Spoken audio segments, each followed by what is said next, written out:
Question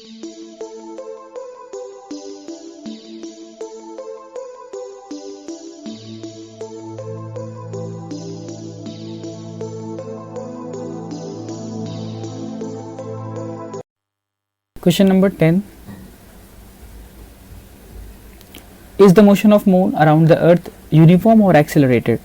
तो सबसे पहले एक कॉन्सेप्ट क्लियर कर लेंगे कि हम एक्सेलरेटेड कब बोलेंगे और यूनिफॉर्म कब बोलेंगे। तो यूनिफॉर्म का मतलब होता है एक ही रेट से एक ही डायरेक्शन में अगर चेंज हो रहा हो तो वो यूनिफॉर्म है। Okay, it is not excessive. सबसे पहले इस पॉइंट को क्लियर कर लेते हैं कि हम किसी को एक्सेलरेटेड कब बोलते हैं, एक्सेलरेटेड कब बोलेंगे। तो एक्सेलरेटेड के लिए कंडीशन है कि या तो चेंज इन वेलोसिटी होगा, चेंज इन वेलोसिटी एक ही डायरेक्शन में अगर चेंज इन वेलोसिटी होता है तब भी वो एक्सेलरेटेड है, या फिर डायरेक्शन का चेंज एक ही डायरेक्शन, एक मतलब कहने का मेरा क्या मतलब है कि इस डायरेक्शन में जा रहे हैं और अभी मेरा 2 मीटर पर सेकेंड का वेलोसिटी था, फिर यहाँ मेरा 4 मीटर पर सेकेंड का हो गया, तो डायरेक्शन तो यही है, तो यहाँ वेलोसिटी का चेंज है तो ये भी एक्सेलरेटेड मोशन कहलाएगा। डायरेक्शन का चेंज है, डायरेक्शन का चेंज हो रहा है तब ये एक्सेलरेटेड है। मतलब मैं यहाँ चल रहा था, अब मैं इधर चलने लगा तो डायरेक्शन बदल गया, तब भी एक्सेलरेटेड है। वो उससे फर्क नहीं पड़ता है कि मैं इधर भी चल रहा था 2 मीटर पर सेकेंड से, यहाँ चल रहा था 2 मीटर पर सेकेंड से। अगर आपका स्पीड कांस्टेंट है लेकिन डायरेक्शन बदल गया तब भी आपका वेलोसिटी बदल जाएगा, और अगर आपका डायरेक्शन सेम है, आपका स्पीड बदल गया तब भी आपका मोशन एक्सेलरेटेड है। यानी एक्सेलरेटेड मोशन होने के लिए दो कंडीशन, एक तो चेंज इन वेलोसिटी होना चाहिए या तो डायरेक्शन का चेंज होना चाहिए। अब वेलोसिटी के चेंज का मतलब एक ही डायरेक्शन में अगर आपका स्पीड बदल जाता है तब वो भी एक्सेलरेटेड मोशन कहलाएगा, और आपका स्पीड कांस्टेंट रहते हुए डायरेक्शन बदल जाता है तब भी वो एक्सेलरेटेड मोशन कहलाएगा। तो वेलोसिटी बदल जाएगा तब भी एक्सेलरेटेड, डायरेक्शन बदल जाएगा तब भी एक्सेलरेटेड। अब होता क्या है कि मून और अर्थ के केस में, मान लीजिए ये अर्थ है और मून इसके चारों तरफ चक्कर लगा रहा है, तो ऑब्वियस सी बात है कि अर्थ के चारों तरफ मून एक कांस्टेंट या एक यूनिफॉर्म रेट से घूमता है, ठीक है। लेकिन फिर भी हम इसको एक्सेलरेटेड इसलिए बोलते हैं क्योंकि इसका हर पॉइंट पे डायरेक्शन बदल रहा होता है। अगर ये अर्थ है और ये मून है तो मून हर पॉइंट पे इसका डायरेक्शन इधर है, इसका डायरेक्शन इधर है, इसका डायरेक्शन इधर है, हर पॉइंट पे इसका डायरेक्शन बदल रहा है। किसका? मून का, अर्थ के अलोंग। तो इस पे आंसर में लिखा हुआ है this is a continuous change in the direction of motion as the moon move around the earth, so it is an accelerated motion. तो यहाँ पे मून का जो मोशन है अर्थ के अलोंग एक्सेलरेटेड है क्योंकि डायरेक्शन का चेंज है। Next, is the motion of tip of second hand of a watch uniform और एक्सेलरेटेड। मैंने आपको बताया कि घड़ी तो एक कांस्टेंट रेट से चलता है लेकिन यूनिफॉर्म रेट से चलता है, लेकिन ये एक्सेलरेटेड है क्योंकि इसका घड़ी का डायरेक्शन भी बदल रहा होता है। मान लीजिए घड़ी है मेरा, अभी यहाँ है, फिर यहाँ हो जाएगा, फिर यहाँ हो जाएगा, फिर यहाँ हो जाएगा, फिर यहाँ, तो इसका डायरेक्शन बदल रहा है। Question number 12, an artificial satellite revolve around the earth with constant velocity, comment on the statement. An artificial satellite revolve around the earth with a constant velocity. पहली बात, अगर कहा जा रहा है कांस्टेंट वेलोसिटी, इसका मतलब 2 मीटर पर सेकेंड एक फिक्स्ड डायरेक्शन में होगा, मतलब एक स्पीड फिक्स्ड डायरेक्शन में, तो उसको हम बोलेंगे कांस्टेंट वेलोसिटी। याद रखना है बिल्कुल। कांस्टेंट वेलोसिटी तब होगा जब हमारे पास एक स्पीड होगा जिसका वैल्यू फिक्स होगा और एक ही डायरेक्शन में, फिक्स डायरेक्शन में होगा, तब उसको बोलेंगे कांस्टेंट वेलोसिटी। लेकिन ऐसा नहीं होता है, स्पीड तो फिक्स रहता है सैटेलाइट का, लेकिन डायरेक्शन फिक्स नहीं होता है, तो हम इसको कांस्टेंट वेलोसिटी नहीं बोलेंगे, ओके, क्योंकि इसका डायरेक्शन बदल रहा होता है। The given statement is wrong because only speed of artificial satellite is constant, but its velocity is changing due to continuous change in the direction of motion. Question number 13. 4 speed time graph are shown below. 4 speed time graph दिया हुआ है speed versus time graph, यानी speed Y axis के long और time X axis के long. A body retarding to a constant speed and accelerating.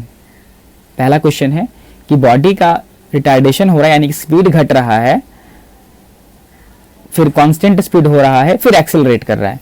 तो देखिए पहला ग्राफ क्या कह रहा है। पहला ग्राफ में स्पीड मान लीजिए यहाँ 10 मीटर पर सेकेंड था, यहाँ 0 मीटर पर सेकेंड हो गया, सही है। तो यहाँ रिटार्डेशन हुआ, क्योंकि 10 मीटर पर सेकेंड से 0 मीटर पर सेकेंड रिटार्डेशन, फिर 0 से 10 पहुंच गया, फिर एक्सेलरेशन। कांस्टेंट तो कहीं है ही नहीं।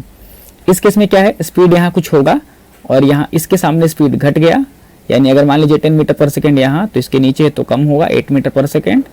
तो 10 से 8 क्या हुआ, डिसेलरेट, फिर 8 8 8 यहाँ रहा, फिर 8 से फिर 10 हो गया। तो सी वाला जो ग्राफ है अप्रोप्रिएट आंसर कर रहा है कि सबसे पहले बॉडी 10 से 8 यानी रिटार्डेशन हुआ, फिर 8 को वो मेंटेन किया, फिर 8 से फिर 10 हुआ, यानी फिर एक्सेलरेट किया। Question number 2, a body thrown vertically upward and retarding to the hand of thrower. एक पत्थर को मैंने फेंका, ऊपर गया और नीचे आ गया। अब ध्यान क्या देंगे कि जब हम फेंके पत्थर को तो इनिशियल वेलोसिटी इसके पास होगा, समय के साथ u का वैल्यू घटते जाएगा, यानी स्पीड घटते जाएगा, और एक समय आएगा जब ये 0 हो जाएगा, फिर 0 से फिर नीचे की तरफ आएगा तो बढ़ेगा, इसकी वेलोसिटी इसका वेलोसिटी जो है वो बढ़ेगा। तो सबसे पहले हम क्या करेंगे, किस ग्राफ से ये समझ में आएगा। तो सबसे पहले क्या है ना, इसमें रिटार्डेशन होगा, क्योंकि अगर मान लीजिए आपने 10 मीटर पर सेकेंड से भेजा और ये 0 मीटर पर सेकेंड हो गया, तो यहाँ से यहाँ रिटार्डेशन हुआ, फिर 0 मीटर पर सेकेंड से फिर जमीन टकराएगा 10 मीटर पर सेकेंड से, फिर यहाँ से यहाँ एक्सेलरेशन हुआ। तो ये किस ग्राफ से क्लियर होगा, तो ग्राफ नंबर ए से क्लियर होगा। बी सी तो ऑलरेडी समझ में आ गया है। अब सर बी नंबर ग्राफ क्या है, बी नंबर है कि कांस्टेंट चल रहा था फिर एक्सेलरेट किया, मतलब मैं धीरे धीरे चलते चलते दौड़ने लगा, ठीक है। डी ग्राफ क्या है, डी ग्राफ है कि ये धीरे धीरे क्या हो रहा था, ये धीरे धीरे इसका स्पीड बढ़ रहा था और फिर स्पीड बढ़ने के बाद फिर घटने लगा, यानी बिल्कुल ऐसा कंडीशन है जिसमें स्पीड बढ़ रहा था। जैसे ऐसा समझ लीजिए कि पत्थर को मैं ऊपर से बॉल को ऊपर से नीचे फेंका, तो बॉल को जब मैंने फेंका तो इसका स्पीड जो है वो धीरे धीरे बढ़ा, ठीक है। तो स्पीड धीरे धीरे बढ़ा और फिर घटा कैसे, फिर जब वो ऊपर बॉल टकराने के बाद फिर जब वो ऊपर जाने लगा तो फिर जो इसका स्पीड है ये धीरे धीरे घट गया, कुछ इस तरह से। चलिए आगे बढ़ते हैं। क्वेश्चन नंबर, दोनों का सॉल्यूशन क्लियर है, हाँ। Question number 14, what is the ratio of SI to CGS unit of acceleration. What is the ratio of SI to CGS unit of acceleration? तो देखिए SI is to CGS, तो SI upon CGS, तो SI unit acceleration का होता है metre पर second square और CGS में होता है सेंटीमीटर पर सेकेंड स्क्वायर। तो बहुत सारा कुछ तो ऐसे ही निपट गया, ये और ये कैंसिल। अब मीटर सेंटीमीटर का रेशियो क्या है, तो मीटर और सेंटीमीटर का रेशियो, तो 1 मीटर में कितना सेंटीमीटर, 100 सेंटीमीटर, और 1 सेंटीमीटर तो नीचे पहले से था ही, सेंटीमीटर कैंसिल, क्या बच गया 10⁻² का रेशियो। Question number 15, what conclusion to be draw from the displacement time graph. Displacement time graph से क्या मुझे कंक्लूजन मिलता है, तो अगर आप देखें कि डिस्प्लेसमेंट कवर हुआ T1 टाइम में, डिस्प्लेसमेंट D2 कवर हुआ D2 टाइम में, D3 कवर हुआ T3 टाइम में। तो पहला डिस्प्लेसमेंट टाइम ग्राफ से मुझे क्या मिलेगा, तो वेलोसिटी पे कमेंट करेंगे हम कि dt ग्राफ का जो स्लोप है, यानी डिस्प्लेसमेंट टाइम ग्राफ के स्लोप से मुझे वेलोसिटी मिलेगा। किस टाइप का वेलोसिटी, तो कांस्टेंट वेलोसिटी, या मैं बोल सकता हूँ यूनिफॉर्म वेलोसिटी।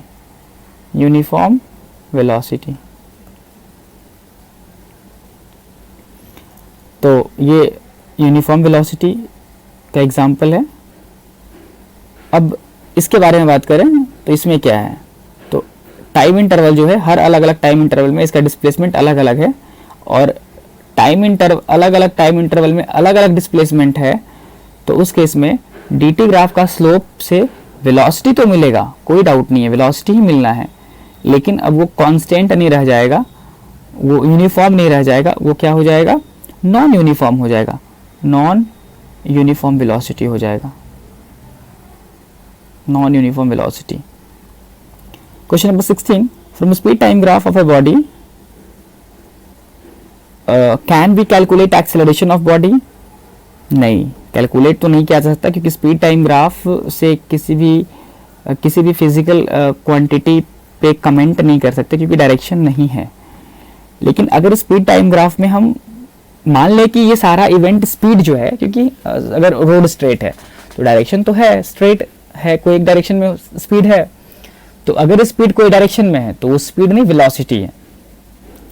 तो अगर ऐसा सिचुएशन हम एज्यूम करके चलेंगे तो सही है, नहीं तो अगर स्पीड टाइम ग्राफ से हम एक्सेलरेशन कैलकुलेट करना चाहेंगे तो फिर गलत है, क्योंकि स्पीड टाइम ग्राफ का मतलब ऐसा समझिए कि इस तरह का सिचुएशन मेरा है, तो इस सिचुएशन में हम कैसे कैलकुलेट कर सकते हैं एक्सेलरेशन, नहीं कैलकुलेट कर सकते। हाँ, वेलोसिटी अगर स्पीड टाइम स्ट्रेट लाइन के लॉन्ग है, स्ट्रेट है, तो फिर कोई दिक्कत नहीं, तो हम अभी मानकर चलेंगे स्ट्रेट है। From speed time graph of a body can be calculate acceleration of body. हाँ, अगर स्ट्रेट लाइन में हो तो कैलकुलेट कर सकते हैं स्पीड टाइम ग्राफ से एक्सेलरेशन। तो स्पीड यानी एक्स एक्सिस के अलॉन्ग मेरा स्पीड और बाई एक्सिस के अलॉन्ग मेरा टाइम। स्पीड के साथ डायरेक्शन होगा तब ये सही है, नहीं तो सिर्फ स्पीड से कमेंट करना गलत हो जाएगा। Can we also calculate the distance travelled by the body. दोनों कैलकुलेट कर सकते हैं। कैसे? तो स्पीड टाइम ग्राफ से अगर हम स्लोप कैलकुलेट कर लेंगे, स्लोप तो आपको पता है कि स्लोप इज इक्वल्स टू होता है स्पीड अपॉन टाइम। तो स्पीड अपॉन टाइम, स्पीड अगर डायरेक्शन में हो तो वो वेलोसिटी है, और अगर ये वेलोसिटी है तो वेलोसिटी अपॉन टाइम से एक्सेलरेशन मिलता है। और अगर हम इसका एरिया कैलकुलेट कर लेंगे, तो एरिया क्या हो जाएगा, area is equals to speed into time by 2। तो s इंटू टी से क्या मिलता है, डिस्प्लेसमेंट। s ये मेरा स्पीड है, वैसे तो स्पीड अभी मेरा होगा नहीं, अभी वेलोसिटी हो जाएगा। तो velocity into time by 2 areas is equals to velocity into time by 2। अब वेलोसिटी इंटू टाइम क्या होता है, आपने पढ़ा था, s is equals to v into T, यानी s का मतलब डिस्प्लेसमेंट। तो मुझे क्या मिलने वाला है, यहाँ से डिस्प्लेसमेंट मिलने वाला है। तो एरिया से मुझे क्या मिलेगा, डिस्प्लेसमेंट मिलेगा, दोनों से मिलेगा। चलिए 17 पे आइए। If velocity time graph of a body is curved line, what is the nature of motion. VT graph, अभी मैंने बात, यहाँ पे डीटी ग्राफ का बात हो रहा था, वीटी ग्राफ है। तो वीटी ग्राफ में अगर कर्व है तो क्या रिप्रेजेंट करेगा, तो वीटी ग्राफ का स्लोप क्या रिप्रेजेंट करेगा, तो एक्सेलरेशन को रिप्रेजेंट करेगा। अगर कर्व है तो क्या रिप्रेजेंट करेगा, तो ये नॉन यूनिफॉर्म एक्सेलरेशन को रिप्रेजेंट करेगा, सिंपल। अच्छा, इसी में सर वीटी ग्राफ में अगर स्ट्रेट होता तो क्या होता, तो स्ट्रेट होता तो इसका स्लोप से मुझे एक्सेलरेशन मिलेगा। किस तरह का एक्सेलरेशन मिलेगा, तो यूनिफॉर्म एक्सेलरेशन मिलेगा, सिंपल। इस नॉन यूनिफॉर्म एक्सेलरेशन को हम वेरिएबल एक्सेलरेशन भी बोलते हैं, यानी बदलने वाला acceleration, variable acceleration. Okay, thank you.